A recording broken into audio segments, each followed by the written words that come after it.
दोस्तों आज की वीडियो में हम जानेंगे चैती छठ पूजा के बारे में, जिसको कि डाला छठ के नाम से भी जाना जाता है।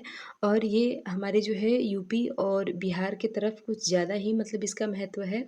और यहीं पे जो है इस व्रत को, इस त्योहार को यानी कि छठ पूजा को विशेष रूप से मनाया जाता है। इस दिन हमें और क्या करना चाहिए और नहा खा हम किस दिन करेंगे, क्योंकि इस व्रत में जो है वो 4 दिनों का जो है शुरू होता है। 4 दिन का ये व्रत होता है, तो हमें जो है नहा-खा कब करना है, अर्घ हमें कब देना है और समाप्ति हमें कब करना है, इन सारी चीज़ों की जानकारी, इन सारी बातों की जानकारी आपको इस वीडियो में मिलने वाली है। तो देखिए दोस्तों, सबसे पहले अगर हम बात करें छठ पूजा की, तो छठ पूजा में हम जो है भगवान सूर्य देव की पूजा करते हैं और साथ में उनकी बहन छठी मैया की हम पूजा करते हैं।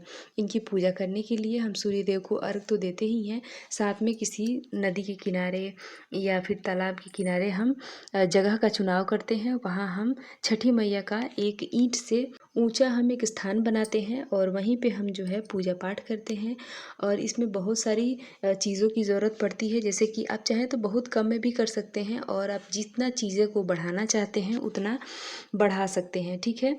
जैसे कि बहुत सारे लोग जो है पान सुपारी से भी अर्घ देते हैं और बहुत सारे लोग जो हैं जितनी चीज़ें से मतलब पकवान, फल, मिठाई, जो भी चीज़ें सीज़नल होती हैं, उन सारी चीज़ों की लगभग हर एक सब्ज़ी, हर एक फल हमें चाहिए होता है छठ पूजा में, ठीक है। तो छठ पूजा जो है आप दोनों तरीके से कर सकते हैं, बिल्कुल कम में भी कर सकते हैं और बिल्कुल मतलब जितना चाहें आप बढ़ा भी सकते हैं, ठीक है। तो इस तरह से हमें जो है छठ पूजा किया जाता है और जो महिलाएँ करती हैं और बहुत सारे पुरुष भाई भी करते हैं, हालाँकि पुरुष भाई कम करते हैं, महिलाएँ ज़्यादा करती हैं। तो देखिए छठ पूजा में जो है 4 दिनों का विशेष महत्व होता है। इसमें सबसे प्रमुख है नहा खा, खरना, पहला अर्घ और फिर दूसरा अर्घ के देके और हम छठ पूजा की समाप्ति करते हैं। तो देखिए दोस्तों, साल 2025 में जो है नहाए खाए जो छठ पूजा है उसका नहाए खाए हमें कब करना है, तो ये 4 दिनों का व्रत होता है। और इसके पहले से ही यानी कि जैसे गोवर्धन पूजा के दिन से ही हम लोग लहसुन प्याज छोड़ देते हैं, नहीं खाते हैं और खाने में कोई भी सदस्य लहसुन प्याज नहीं खाएगा। तो इस तरह से जो है गोवर्धन पूजा के दिन से ही लहसुन प्याज वर्जित हो जाता है और उस दिन से ही साफ़ सफाई वगैरह शुरू हो जाती है। तो देखिए दोस्तों, अगर हम बात करें नहाए खाए की, तो नहाए खाए जो है वो 25 अक्टूबर को हम करेंगे। 25 अक्टूबर दिन होगा शनिवार। खरना होता है, जिसको कि पूरा दिन महिलाएं जो भी व्रत रखती हैं वो पूरा दिन उपवास करती हैं। शाम के समय खीर और रोटी बनाकर शाम के समय एक समय का भोजन करती हैं, उसे ही खरना कहा जाता है। तो इस बार जो है खरना 26 अक्टूबर को पड़ेगा, दिन होगा रविवार।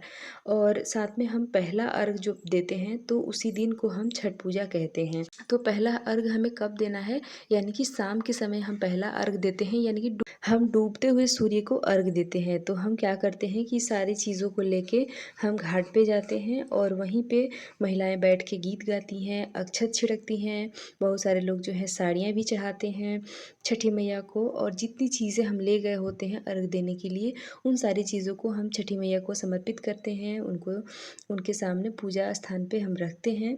पहला अर्घ जो है वो 27 अक्टूबर को पड़ेगा, साल 2025 में, दिन होगा सोमवार, ठीक है। दूसरा अर्घ जो है यानी कि सुबह के समय का उगते हुए सूर्य को जब हम अर्घ देंगे तो वो हम देंगे 28 अक्टूबर को। 28 अक्टूबर दिन होगा मंगलवार को। और इसी के साथ जो है हमारा छठ पूजा संपन्न हो जाता है, जिसको कि हम फिरती के नाम से भी जानते हैं, यानी कि पहला अर्घ और फिरती, ठीक है। इसको हम छठ का फिरती भी कहते हैं, तो वो है 28 अक्टूबर को। तो देखिए दोस्तों, ये संक्षिप्त में जानकारी है और इससे डिटेल्स में जानकारी आपको इसी चैनल पे मिल जाएगी, जैसे कि कोसी भरना क्या होता है और किन किन चीज़ों की ज़रूरत होती है, यानी कि सामग्री हमें क्या क्या चाहिए छठ पूजा के लिए, क्या एक ही साड़ी से हम पूजा कर सकते हैं या फिर हमें दोनों समय के लिए हमें कोरा साड़ी चाहिए होता है। तो इन सारी महत्वपूर्ण बातों को हम आने वाले वीडियो में जानेंगे।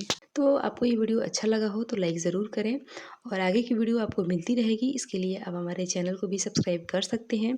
तो चलिए दोस्तों, मिलते हूँ इसी तरह के एक और नए वीडियो के साथ। और हाँ दोस्तों, एक और बात करें कि जैसे नहाए खाए जो है वो शनिवार के दिन है, तो ऐसे में हमें किस तरह से स्नान करना चाहिए। तो देखिए ये जो है हमारे यूपी और बिहार के लिए बहुत ही मतलब बड़ा सबसे बड़ा अगर त्योहार की बात की जाए तो छठ पूजा ही है। तो इतने बड़े पूजा में जो है तिथि को हम नहीं देखते हैं, हम त्योहार को देखते हैं, ठीक है? तो तिथि जो है चाहे जो भी पड़े, शनिवार पड़े, गुरुवार पड़े, हम नहाए-खाए 25 अक्टूबर को ही करेंगे। तो आप इसमें कन्फ्यूज़ मत होइए कि शनिवार के दिन हम नहाए-खाए कैसे करेंगे।